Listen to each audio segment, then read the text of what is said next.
Welcome to Unbuzzed at Bedtime with Wendy. And Michelle. I am a recovering alcoholic and addict with 168 days of sobriety today. Whoop, whoop. Whoop, whoop. We are practicing keeping these short, not shorter, but short. So Not a strong suit. I know, it's not. I have picked the topic today. Wendy's the boss today. Most days. So today we're going to talk a little bit about something we've been feeling lately. Pressure. Just the pressure to keep it together, the pressure to just always be on pressure. The pressure cooker that we are currently in, and for different reasons. Obviously, I'm not in a sobriety pressure cooker. No. But I'm in it with you, I guess. Support pressure cooker. Yeah. So I guess my first question is, where do you feel like your pressure is coming from right now?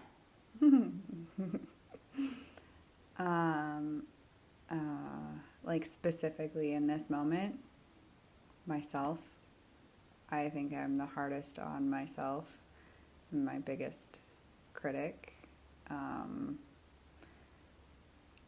even like the smallest slips or things that I feel like I could have done better, I have a lot of anxiety and I tend to replay those over and over and over again. And not just in my head, I replay them with you. Like, why didn't I do that this way? Did I make myself look stupid? Is that other person like still thinking about the way that I decided to do X, Y, and Z? Yeah.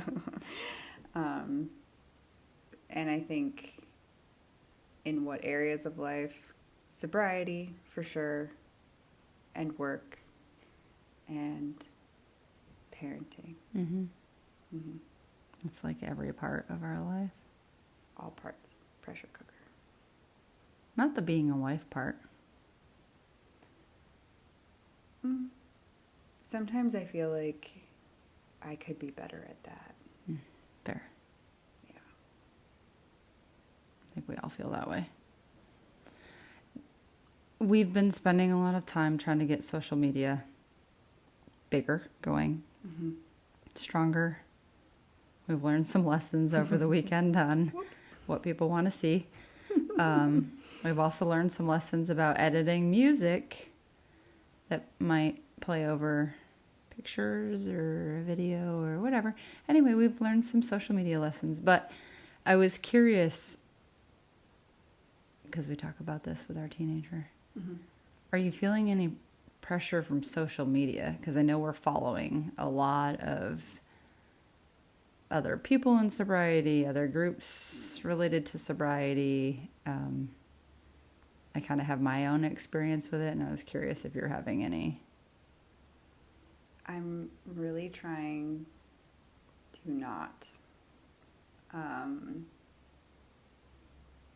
pressure in what ways? Like physically? Because I feel like there's a lot of pressure on women in general, like to look a certain way. And I definitely place a lot of pressure on myself in that way. So I'm really trying to consciously not do that when I'm browsing social media. So I'm trying not to feel any certain type of way. So not yet. Not yet. Okay. I just Are you? noticed, well, not really. I don't know if pressure would be the word that I would use, but just someone makes a post and there's 200 comments of people that are like, I'm on year 25. I'm on year, like really long amounts of years sober. And that's amazing. That just seems like a really long time from now. And I, just want to like type on all of them. Like, what's your secret? So I can pass it on to you. You know, like I know what my secret is, but like, what's your secret? How did you guys all get there? Because we're counting the days, right? I look forward to the time where we're just kind of like flash forward and you're going, hey, it's been 11 years. Mm-hmm. Yeah, it's an interesting pressure for me because I just want to like pick their brains. You want to cure it? Mm-hmm. You know, that's my personality. Yeah, but it is great to read that. It's encouraging to read those. Yeah. Those stories. It was encouraging to see people that had gone to rehab like one time mm-hmm. and had, 5, 6, 7 years of sobriety. Like, oh, okay. It can be done. You can mm-hmm. go to rehab one time and have a lot of years of sobriety without any hiccups or relapses. That's a thing. I hope to make it a thing.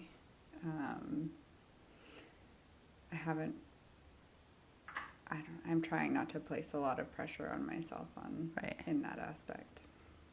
Yeah, fair. But also I don't want to say that I wouldn't take a relapse seriously. Like, mm-hmm. I absolutely would, and I don't want to, and I'm trying to take every step necessary not to. Mm-hmm.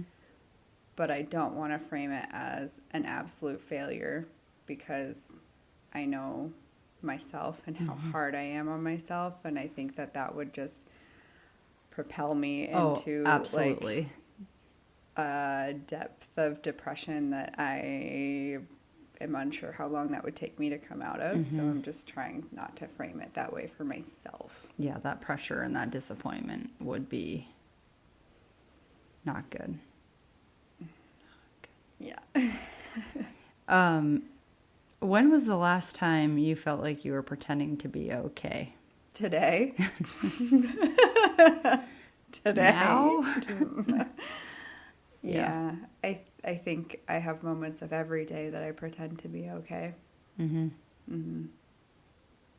I think I'm really open with this journey with a lot of people, but there are still moments, especially at work, that I have to pull myself up by my bootstraps mm-hmm. and just like get through portions of my day. Mm-hmm. And then get to the car and call you. Be like, whoa, what's going on? Yeah. Because I'm just not, it's such a professional setting. Yeah. That I think it's okay to have that boundary there. Yeah. But I don't think you need to have that boundary at home all the time. No. We talked about this a little bit with the family counseling session that we had today, specific for our kids that are struggling, but they want us, more so you, to start identifying like with words when you're feeling anxiety. Mm-hmm. You seem to practice that a lot today when you were a passenger in my vehicle. Which no kids present. I appreciate, right. I appreciate the practicing. Maybe in a different environment would be better. And when kids are around. I was pretty neutral. Like, I was saying, I'm experiencing some anxiety right now. My heart rate is increasing a little bit. My neck's feeling a little red. Yeah. I practiced tonight. It was good practice, yes. I tried. Yes. I don't know that they were listening all that well. No. They kind of always are listening, even though they don't seem like it. So we'll have to continue to practice with kids around. I'm supposed to practice with you, too. Oh. I don't think that they mentioned that specifically, no, but I'm sure that my individual therapist would agree with what they were saying. It more often. Yeah. That's one of the things I was supposed to work on was like identifying emotions because, I had shoved those way down. Didn't really know any of them. Yeah, So good practice. And then just like, how do we balance showing strength for our kids versus showing them, you know, how we were really doing? And I think that's why why I end up pretending and putting on a show a lot of the time that I'm fine, because I don't want them to worry.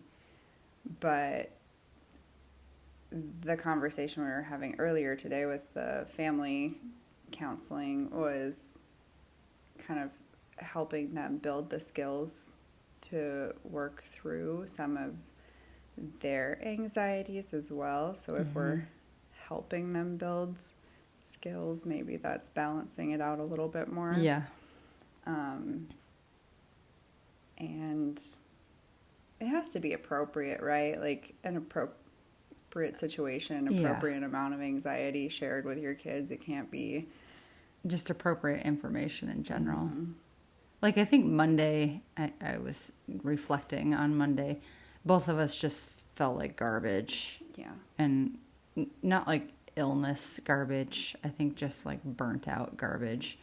It'd been a super busy weekend, and we were, you know, all over the place with the kids and stuff. And I did actually have a headache, so it wasn't like I lied to them about that. But understanding where there's days where we can't just be like fully checked in and engaged all day long, and, you know, telling them that we're just going to chill today. And we still were able to like play games and stuff with them. Yeah.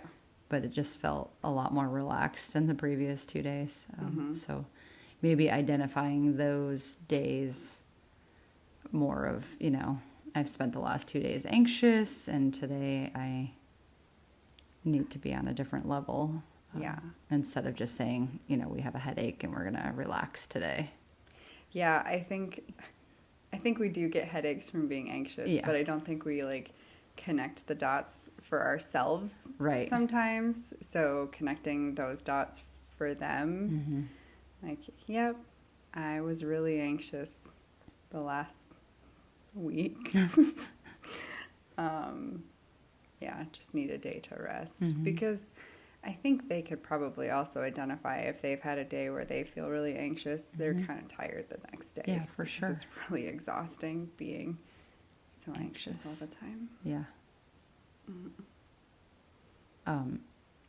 Before we end, I must tell it just about feeling like crap. Oh, God. Just the word crap. We, if you follow us at all, you saw that we were at Hershey Park for the Dark Nights. And we passed through a scare zone. And, well, one of our humans, Jordan, that you've met,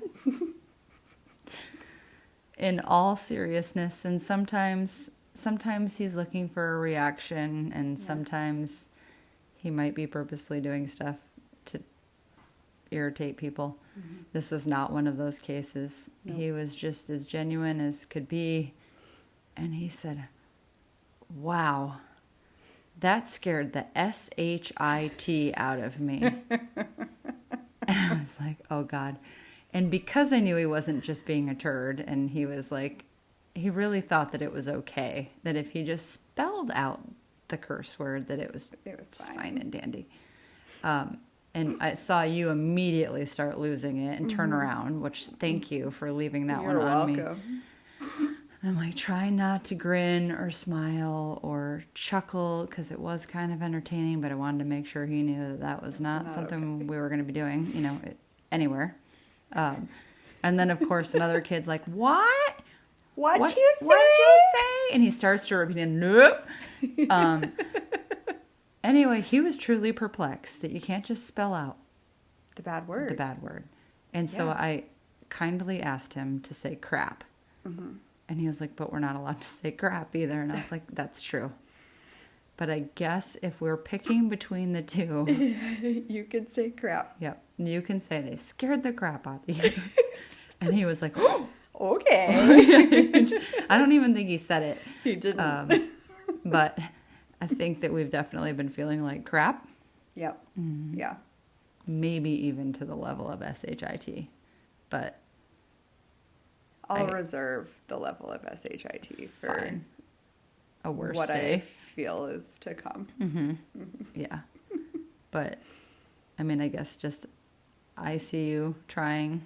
I know you're not, like, in the best place right now. And you're putting all this pressure on about being a good wife. Like, we're going away this weekend. We've already bought tickets to do stuff. If we get to the point where we just, like, can't, whatever. Like, we just don't. You know, I just want it to be us, you know, relaxed.